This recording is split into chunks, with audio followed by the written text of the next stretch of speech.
or they will talk about a man with a shopping cart or a man with a brown paper bag. The reality is the face of homelessness is very diverse. There is not one story, many, many stories. But the face of homelessness right now in the United States, children and youth. Again, we don't talk about this, but in fact, families with children and youth are the fastest growing segment of the homeless population.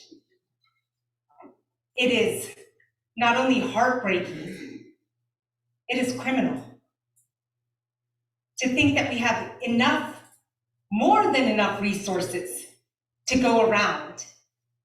And we have millions of kids, our babies, without fundamental human rights, food to eat, clean water, shelter. When we think about shelter, I want to take a moment today and I want you to talk to somebody next to you. And I want you to think about your own shelter, your own home for a second, wherever it is that you live. What is a special place in your place of dwelling? A place that you like to go, right? It may be indoors, it could be outdoors. Somebody might say a garden. Maybe there's a favorite couch or by a bookshelf, or if you're my kids, the kitchen. Please talk to somebody next to you and share a favorite place in your home.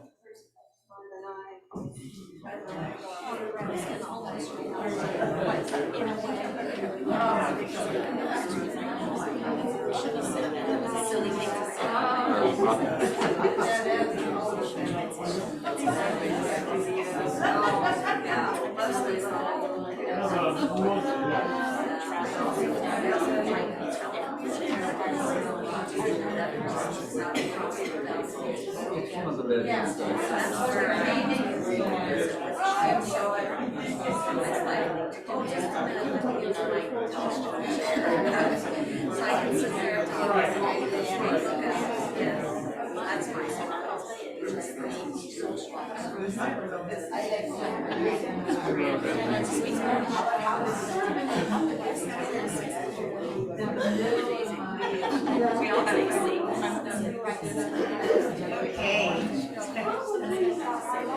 I love hearing everybody share.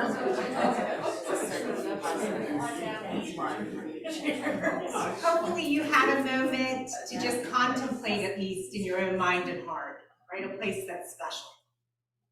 What we know about home is across cultures and history, home is defined in myriad different ways, right? What we consider to be a house, to be a home.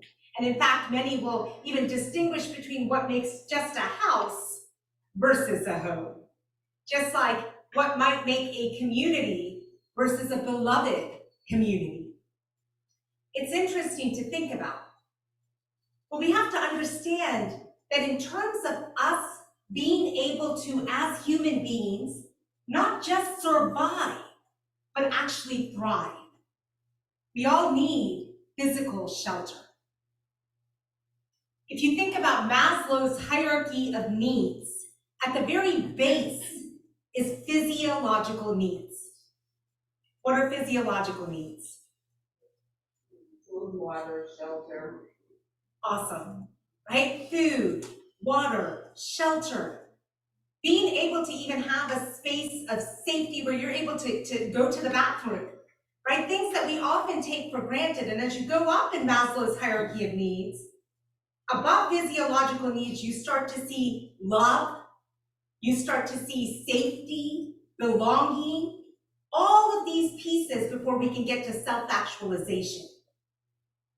In our nation, so many are lacking fundamental human rights, which even universally, right, 1945, the Universal Declaration of Human Rights came out and said every human being deserves to have shelter, deserves to be treated with dignity. deserves not to face discrimination. When we look at homelessness, specifically homelessness, we see an intersection of all of the isms. Right? You have classism, economic injustice, but that is very, very closely tied and intertwined with racial inequities in the United States, with gender inequities, with heterosexism, ableism, religious discrimination, linguistic bias, a lack of recognition of our shared humanity, a lack of recognition of our interdependent web, the seventh principle, right? And I love, Kathy, that you emphasized, peace, liberty, justice. In order to have this, humans have to have those physiological needs met. So I want to talk to you specifically thinking about our children and our youth. What we know is poverty is layers and layers of violence. There is extreme trauma associated with poverty. In fact, there's something called ACEs, ACE, Adverse Childhood Experiences. Poverty is one of the roots that is often intertwined among all of the ACEs. And what we know about ACEs is that when we have higher ACEs in a community, when our children have more adverse childhood experiences, there are serious and grave implications. It impacts physical health, social emotional well-being, cognitive development, and even limits life trajectory. Early death is a reality. When we start to think about education, we start to see numerous gaps for our children and youth that are experiencing homelessness. And all of the numbers that you see out there, the data, I want you to know that from my perspective, I'm going to tell you that it is severely underestimated. Right? Even when you see these heartbreaking numbers, because there's not a perfect way to do counts. So even when you look at the state of Florida, you'll see that during the 2020 to 21 year, there's always a lag in the data coming out, almost 100,000 students in our public schools experienced homelessness. That number is actually severely underestimated. It's heartbreaking even at that. But in fact, it's probably many, many more. And the reason why is for so many, they're never going to come forward and share that they are experiencing homelessness because of many valid reasons. One, I work with many encampment sites, many single mothers with children. They are not going to come forward because there is fear of the state taking their kid away. They may not have the material resources, the financial means, but they have love. And so this becomes a real predicament. The other thing is, as students get older in the school system, they can self-identify, but many times people do not want to do that, or youth do not want to do that because of stigma, because of stereotypes, because of labeling, because of bullying. We don't make it easy for people to get help, and on top of that, our systems, our structures, our policies, our practices often are perpetuating these inequities, even in education. I'm an educator, right? A teacher through and through. And I believe in the potential and the promise of education. That is why I chose this path. But yet, I am cognizant that the very thing that holds this promise is also often the same thing perpetuating many of these inequities. We have a lot of work to do. Even in the past, we've had conversations here about racism, about environmental challenges and issues. People in poverty and homelessness Millions of our children and youth, millions. Again, the numbers vary from what you'll see. Over 7 million in one of the wealthiest nations of the world. When you look at just even 13 or young adolescents and above, over 4.2 million youth. It hurts, right, to think that so many do not have fundamental human rights. I love earlier today when we did our reading, right, we repeated after you saying we are connected. We are connected. And I am afraid that in our nation, we've lost our moral compass. And we have to be the people to push and to build a better world.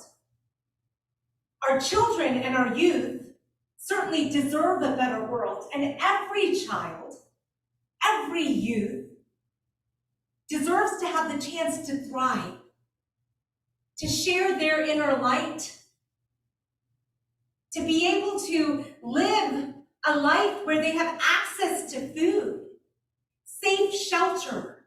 Again, even as we sit here in August, so many lives have continued to be lost to the weather. When we talk about heat-related deaths in the United States, which is the #1 weather-related deaths, right, is heat. Even over hurricanes, tornadoes, heat. Over half of those deaths are individuals experiencing homelessness. And those numbers largely include children and youth. And we don't talk about this, right? We don't talk about this, not nearly enough. And in our communities, it's going to take all of us collectively in order to push for change. And we need everybody, hands on deck, hearts on deck, federal level, state level, but also local in our communities. I believe in grassroots movements. I believe and I love the UU because to me, there is so much mindful action and positive good that swells up from the committed individuals, right? Coming together to say we can do something. Also, I want to make everyone aware when we talk about child and youth homelessness, there are glaring disparities that we need to know. Young adolescents and youth homelessness, over 50% identify as LGBTQIA P2 Spirit Plus, okay? And that's over 50%. And many times, again, the numbers are not captured. Even as we're doing counts, I just want everyone to be aware, right? Even through the point-in-time count, we don't capture so many numbers, including tribal nations, including rural communities all over Florida. Many youth, unhoused youth, or never appear in the numbers. And we're trying to change a lot of these systems to improve things, right? At the National Coalition for the Homeless, we've been pushing for a lot of change. One of the things that we can celebrate now is we have finally helped to bring people with lived experience into decision-making processes, right? Working to be part of those decision-making processes that needs to happen. That is imperative and essential. But we have a lot of work to do. And the disparities we see with racial disparities is very real as well. When we talk about homelessness in our nation, communities of color, Black and brown communities are largely overrepresented, disproportionately overrepresented. In fact, Native Hawaiians and Pacific Islanders are 9 times more likely in the US to experience homelessness than somebody who's white. Latina, Latino, Latinx communities, Black communities, Indigenous communities, and even Asian communities, such as Hmong communities. And all of this is tied, of course, even to our own history. We have legacies here that are very, very painful. in the US. Histories that very unfortunately are not even being truthfully taught, right? And you brought up libraries. This is a real concern because even in our schools, books are being taken from media centers and libraries, books about truthful history. And if we don't know our history, how do we do right? Right? How do we reconcile? How do we restore? How do we heal? How do we push for the change that is so direly needed in our world? So there's a lot of work to do. And there's a lot of different intersections here all connecting as well. And for our youth, real implications, right? Children and youth who experience homelessness, 9 times less likely to graduate from high school. It is very hard when you are highly mobile to A, learn, but B, often the poverty and homelessness comes with the intersections to lack of access to food.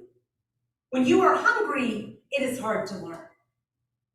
When we don't have our physiological needs met, it is very natural for us to be thinking about that because we are in survival state. Even if you start to look at stress, right? There's high amounts of stress and trauma with homelessness.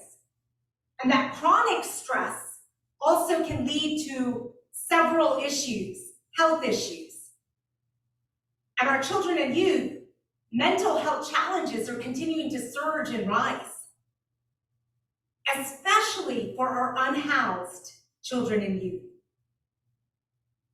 We have a lack of affordable shelters across the United States, in the state of Florida especially, because you start to look at our numbers and the numbers are extremely high. You pair this with the lack of affordable housing that we have here. When you start to look at the United States, we're working with the Low Income Housing Project at the national level, pulling data. Las Vegas, #1 now in our most recent data poll for lack of affordable housing. Florida, #2. Central Florida specifically, lack of affordable housing. This is very real. And when we talk about shelter, right, emergency shelters, we have a lot of work there too because there's a lack. Where so many, you look at the wait lists that we have. The other thing is the way we do shelters, they are often not inclusive. So one of the projects we're helping to lead right now, I'm working with HUD, with several other, we have a team of individuals, and we're trying to even reimagine, right, as we push for long-term housing infrastructure. Also, when we think about services and immediate need, how do we become more inclusive? Because here's the reality, even many of our shelters are still separated, men's shelter, right, women's shelter. And if I am a single mom showing up with my kids, and I keep saying single mom because I want folks to realize, poverty is also very gendered in our nation. We have millions of women who are single moms, and this is also tied with racism, because for many, there's incarceration where families have been split up, right? There's a lot of intersections here. But if I show up with my kids, right, my son is taken to the men's shelter. My daughter and me go over here to the women's shelter. Even if your son is a teenager, they're still your child, still your baby, they still need their mom. And so we perpetuate trauma in different ways too. And in fact, many will not even go to the shelter because they don't want to split their unit up, right? And so again, you're living with these lack of resources. And if you look at what is happening, right on the other side of Disney, we have stretches of motels. Right? We say Disney, the happiest place on earth. Well, right behind it, all those stretches of motels, it's a pretty devastating scene. To see 8, even up to 12 families packed into a motel room, just trying to get shelter. Again, it is hard to weather the weather. Right? Up in Northern Virginia, DC, we lose lives every winter to the ice, to the cold. In Florida, in summer, to the heat. And right now, heat indexes, we know from climate change, is continuing to rise. When you think about public health inequities, people experiencing homelessness often have a lack of access to medical and to healthcare. We have illiteracy connections as well, right? If you drop out of school early as a kid, you don't have those literacy skills sometimes. Think about when you go to a doctor's office, how many forms they give you to fill out. It can be pretty intimidating when you don't know how to read and write. There's a lot of things sometimes we take for granted. So we have a lot of work to do. We're doing focus groups right now around the nation with people experiencing homelessness, including youth. And one of the things that is really, really, I think, insightful is the youth point out we need resources, of course, housing, food, of course, but we also need people to just care and to see us. So many of them describe whether they're on a street, people will fling a coin and it's almost like they're just invisible or not human. Dignity is important. All of us want to feel that we are cared about, we are valued, we are seen. And so we need love and we need action. And we need those paired. Bryan Stevenson, who is founder of the Equal Justice Initiative, has done a lot of work with EJI, said something that I think is so beautiful because it's so wise. The opposite of poverty is not wealth. The opposite of poverty is justice. And of course, when we talk about poverty in our nation, we have to have complete economic restructuring in real ways because the divides have continued to grow and grow and grow. You look at the civil rights movement, Dr. King, often we remember just the fight and the march for racial justice, but the reality is the civil rights movement was fighting for both racial and economic justice because there was cognizance of the intersection between both. And economic justice is intersected with all of those isms, but also intersected with all of the good justice movements that we have to mobilize for. And we are the change, right? You and me, we. And community. Community, I think if more spaces and places in our nation and in our world, we're not even talking today about global poverty and homelessness, also rising at significant levels, but just even thinking about our nation here, if we could all start to honor and embrace and build community with intention, how much good can be done. We think about the wars, how many people just in the last decade, think about people have lost their lives and have lost loved ones and have also been pushed onto the street from war because of natural disasters like hurricanes where people have had their entire lives flipped upside down. Because of health, right? We don't have resources and we are not doing a good job to provide and serve people for mental health. Substance abuse treatment in our nation is very, very expensive. We have to do better. Now, our youth, we know so many of our children and youth are born into the cycle of poverty. And what we know is in the United States, it is very hard to leave that cycle of poverty. Very hard. Often we have these myths, America, it is the place where everybody can kind of work towards that golden dream, the white picket fence, the house, but it's not so easy. And for so many, we are criminalizing homelessness as well. Right now around the nation, we've been awful doing sweeps. And I just want to bring this up because this is one thing we've all got to educate and advocate to change. Sweeps are where they're going through encampment sites. And there is active groups pushing to clean up communities. And they're going through and taking encampment sites, throwing everything away. In fact, in DC, there was even a man inside of a tent where a bulldozer came and threw him as well. It's sick. And what people don't realize is when you think about a child, and I work with many children, I had a 5-year-old who, even though we may see tarps and duct tape, to her that was house with mama. The few things she had were just discarded and thrown away. We've got to do better. We have to push for long-term infrastructure. Again, we have a grassroots campaign led by people living with lived experience of homelessness, Bring America Home Now. Everybody can go sign on. We have many groups, the NAACP, several folks have signed on now, and we are pushing very actively for change. We need everybody to vote, be educated when we vote. People died for our lives so we could vote. I just came back from Alabama. Valen and I, we and students that I took on a civil and human rights trip.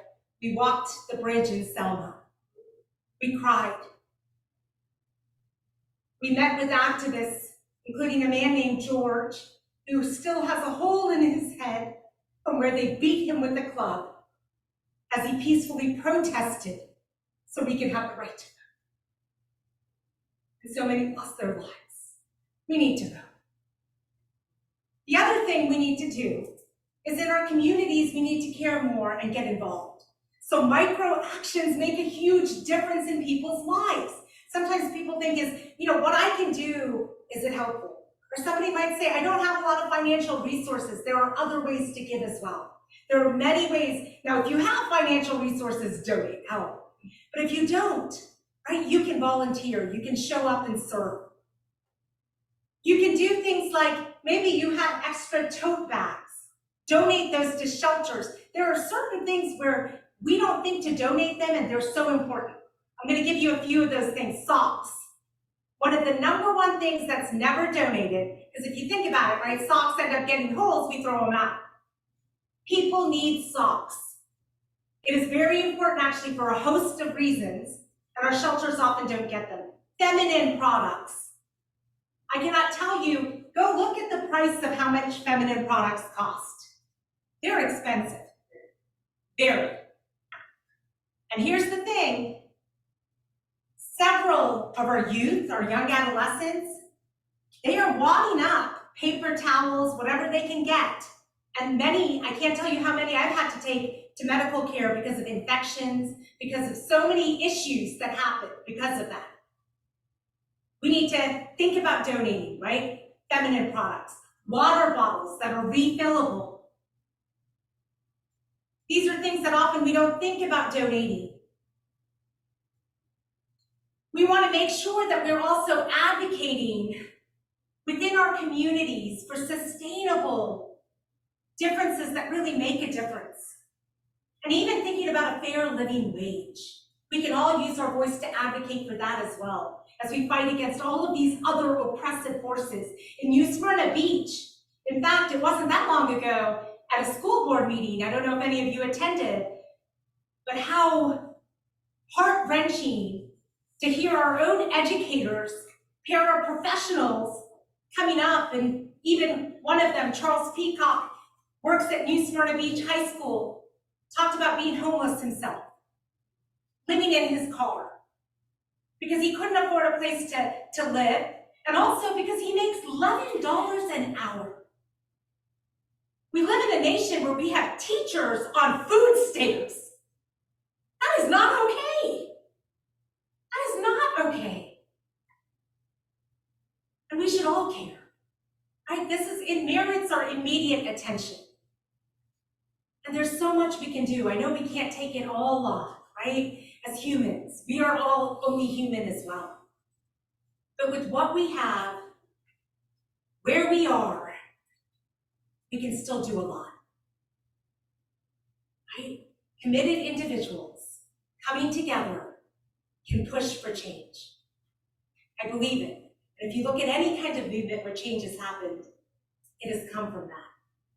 And opening your heart, right, to say hello, to look somebody in the eyes, to care, it means so much. We should not be discarding anyone.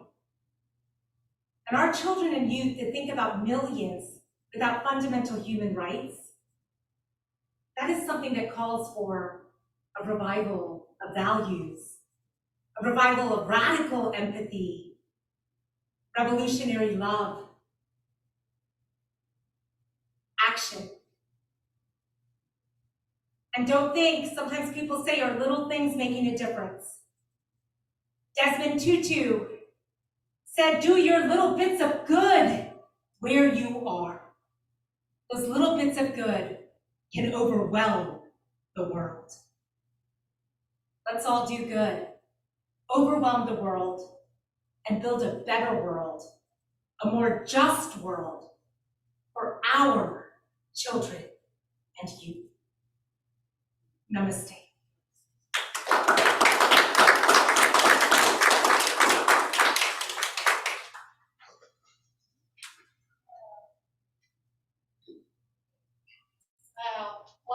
Wow. Thank you so much. Mama, you did good. You did good. You did good.